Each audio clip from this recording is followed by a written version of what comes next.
What's going on, everyone? Filthy Card Breaks here. Today I have a mail day and a small PSA submission that I wanted to share with you guys. I don't usually share my mail days on the channel, but Topps keeps pushing back basically every new release, so I thought this may be fun, a fun way to incorporate some new content.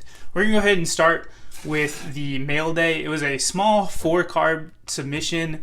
This was at the economy level for PSA. That's $50 a card. And I used PC sports cards. I'll put a link in the description below if you want to check out PC. I highly recommend them. As far as I'm concerned, they're the best group submitter.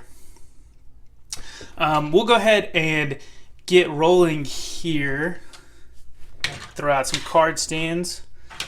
And we'll talk through the submission. So the first card up is a 2020 Bowman Chrome Michael Harris Refractor Auto. This got a 9. I actually bought 2 of these. So I had a base Michael Harris Auto, first Bowman, that I opened myself on a video on the channel.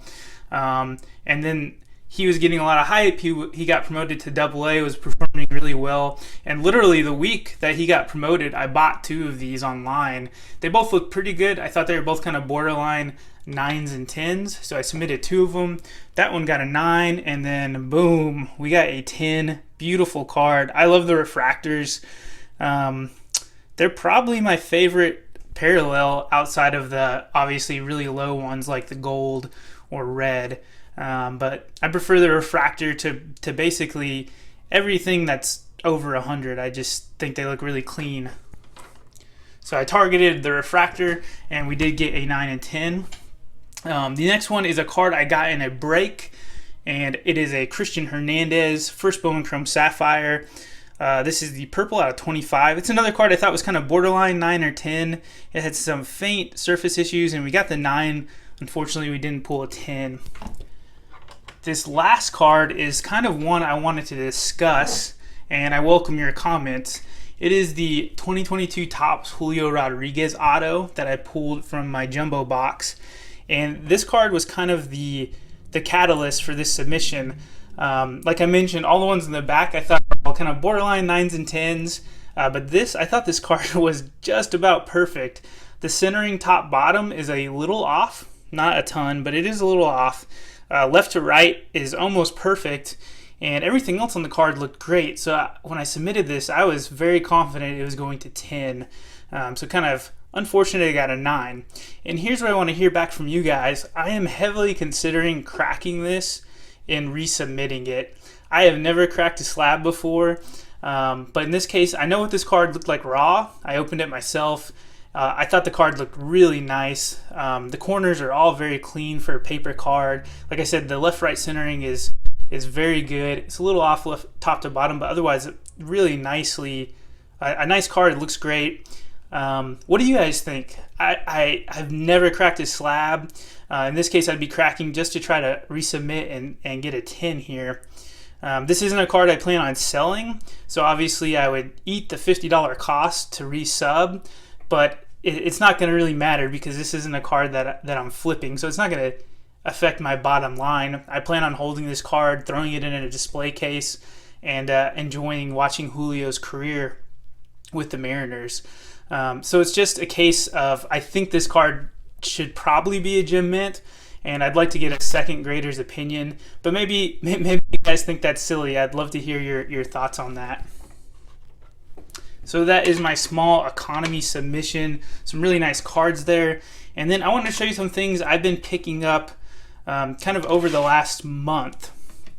First, we're going to start off with Lonnie White. Lonnie White is a prospect for the Pirates. He was a very good high school baseball and football player. He chose baseball, and he was performing really well, but unfortunately he got injured. I believe it was a shoulder injury or elbow, and he's been out most of the year because of that. When the set released, he was really highly touted, super athletic kid, and because of the injury and he hasn't played much, his prices have really nosedived. I still like his potential. He's still very young. He's born in December of 2002. So this is a guy that because his prices are so suppressed, I was like, I want to pick up a couple of his autos and hang on to them, and then see if next year he can have a bounce back. So these would be cards that if they're clean, I'm probably going to submit them to PSA, and then I would probably look towards selling them next year if he gets off to a hot start. I really think he has a lot of potential, and like I said, his card prices have really nosedived because of the injuries. So we'll have to see how he does next season in the minors. And I actually bought 3 of these. I mentioned earlier in the video that I really like the refractors, and I've picked up 3 of these off eBay. I haven't looked at them outside the top loader, so I don't know if they're strong grading candidates, but I picked up 3 Lonnie Whites in about the last month. Another prospect that I'm really high on is Owen Casey. He was a 2nd round draft pick in 2020 Bowman draft. He was drafted by the Padres, but then he was quickly traded to the Cubs. So he's with the Cubs now. And the thing I like about Casey is he has A+ raw power. So from a hobby perspective, power and hit tool is what matters the most. It's what correlates the most with prices. And I think Owen's hit tool and his power projects really well. He hasn't had the greatest minor league season this year, but he is picking it up over the last month. So he's finishing the season strong, and he's another high school kid, so we'll have to see how he develops. Another cool thing about Owen is he's from Canada, so he's Canadian. We don't have a lot of Canadian players in the MLB, so that could be another selling point if he makes the majors. He's probably a little bit of a longer hold for me than Lonnie. I have 3 of his autos now. This is one I picked up pre-graded. It's a SGC 9.5. And Owen probably going to be a guy I hold, and hopefully he'll debut with the Cubs in a year or 2. And at that point is when I'd maybe consider selling. But I'll probably hang on to at least one of the autos just because I think this is a kid who can end up being one of the guys that hits 30, 40 home runs in the majors. All right, the next 2 are more PC cards that I've picked up. One is a Matt Olson. This is a purple auto. This is from Topps Chrome. It's his rookie auto. I've been wanting to pick one of these up since the Braves announced the extension. He does have a 8-year contract with Atlanta, so I'm going to be rooting for Matt for a long time.